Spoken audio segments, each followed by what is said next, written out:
Yəqin ki, çoxumuzun özümüzə verdiyi bir sual var. Əgər Tanrı varsa, niyə dünya bu qədər əzabla doludur? Bax, Dostoyevskinin o möhtəşəm əsəri Karamazov qardaşları bizi məhz bu sualın, bu dilemanın tam ürəyinə aparır. Gəlin birlikdə inancın ən böyük sınağı ilə şübhənin ən kəskin arqumentləri ilə üz-üzə gələk. Gözəllik dəhşətli və qorxunc bir şeydir.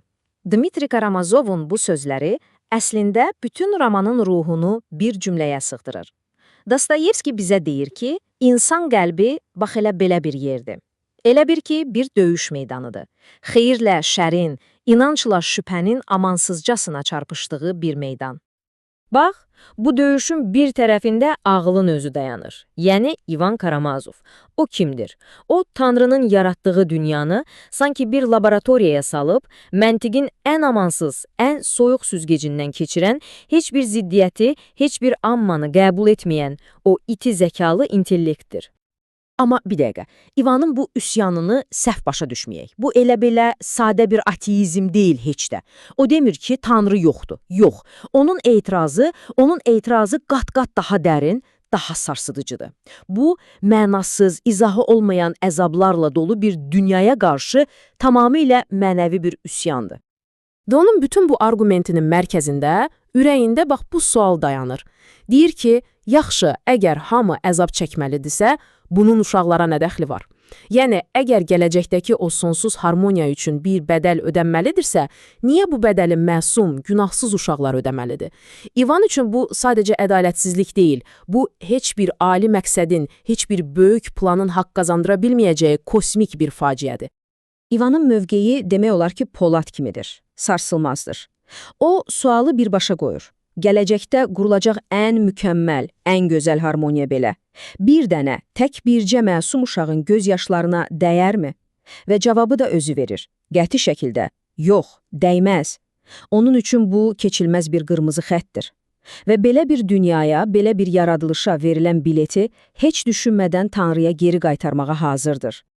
Və İvan, o, öz bu intellektual hücumunu, bu ittihamını zirvəyə çatdırmaq üçün ədəbiyyat tarixinin bəlkə də ən güclü, ən sarsıdıcı məsələlərindən birini ortaya atır. Bu, onun ilahi müdrikliyə qarşı son zərbəsidir. Söhbət Böyük İnkvizitor əfsanəsindən gedir.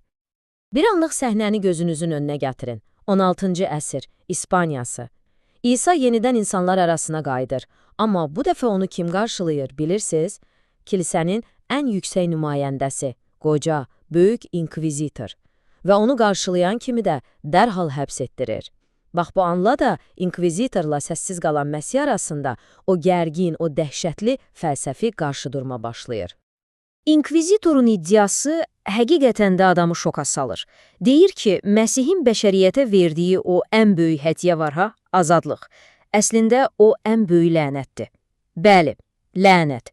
İnkvizitora görə insanlar bu dözülməz yükdən, bu seçim əzabından qurtulmaq üçün hər şeyə razıdırlar. Hətta kölə olmağa belə. İnkvizitora görə Məsih böyük bir səhvə yol verib. Bəşəriyyəti tabe etmək üçün lazım olan 3 əsas qüvvəni, möcüzəni, sirri və hakimiyyəti rədd edib. Amma kilsə onun dediyinə görə bu səhvi düzəldib. İnsanlara həqiqətən arzuladıqları şeyi verib. Nədir o? Möcüzə, sir və hakimiyyət. Bax, bu 3 alət insanları azadlığın o dözülməz əzabından xilas edir və onlara sakit, xoşbəxt bir itaət həyatı bəxş edir. Beləliklə, İvanın arqumenti öz məntiqi sonluğuna gəlib çatır. Nəticə nədir? Kilsə insanlara güya xoşbəxt etmək naminə onların ən dəyərli varlığını, azadlığını oğurlayıb. Həqiqi mənəvi azadlığın yerinə onlara nə təklif edir? Sadəcə rahatladıcı bir yalan, isti, amma təhlükəsiz bir qəfəs. Yaxşı, bu qədər soyuq məntiq, bu qədər üsyan bəsdir. Gəlin indi tərəzinin o biri gözünə baxaq. Romanın mənəvi əks qütbünə, yəni qoca Zosimanın dünyasına, onun təlimlərinə nəzər salaq. Zosimanın cavabı İvanın arqumentlərini bir-bir götürüb məntiqlə çürütmək deyil heç də. Yox, o tamamilə başqa bir yol təklif edir. Sanki deyir ki, bəzi həqiqətləri ağılla sübut etməyə çalışma. Onları ancaq qəlbinlə yaşaya bilərsən. Yəni, inanc həll edilməli bir riyazi məsələ deyil, o, təcrübə edilməli bir reallıqdır. Bütün bu Zosima fəlsəfəsinin mərkəzində isə bircə, amma çox güclü bir anlayış dayanır – fəal sevgi. Yox, bu bizim xəyallarımızdakı o asan, o romantik, mücərrəd sevgi deyil. Qətiyyən. Bu, real, qüsurları olan, bəzən bizi bezdirən insanlara yönəlmiş, zəhmət, dözüm, səbir tələb edən o çətin, amma əsil, həqiqi sevgidir. Zosimanın danışdığı bir həkim hekayəsi var. Bu fərqi o qədər gözəl izah edir ki, həmin o həkim bütün bəşəriyyəti bir ideya kimi uzaqdan çox sevirdi. Amma real, canlı bir insanın yanında olmağa, onun qüsurlarına, zəifliklərinə dözməyə taqəti çatmırdı. Bax, fəal sevgi məhz budur. Bu çətinliyin öhdəsindən gəlmək, sevgini sözdən çıxarıb bir əmələ, bir hərəkətə çevirməkdir. Deməli, Zosimo üçün Tanrının sübutunu qalın-qalın kitablarda, fəlsəfi mübahisələrdə axtarmaq boş bir işdir. Sübut haradadır? Elə o fədakar sevgi təcrübəsinin özündə. O bizə deyir ki, sən başqa bir insanı həqiqətən bütün varlığınla sevə bildiyin an, bax elə o an Tanrının varlığını da, ruhunun ölməzliyini də hiss edəcəksən. Yaxşı, bəs bütün bunların sonunda kim haqlıdır? İvanın iti məntiqi, yoxsa Zosimanın fədakar sevgisi? Bax, Dostoyevskinin dahiliyi də eləməz bu nöqtədə ortaya çıxır. O, bizə hazır bir cavab vermir. Barmağı ilə göstərib doğru budur demir. Əslində, romanı belə bir şah əsərinə çevirən də elə budur. Dostoyevski hər iki tərəfi, ağlı da, qəlbi də o qədər güclü, o qədər inandırıcı təqdim edir ki, o tərəzi heç vaxt tam olaraq bir tərəfə əyilmir. O, bu böyük mübarizəni, bu seçimi birbaşa oxucunun, yəni bizim öz vicdanımıza həvalə edir.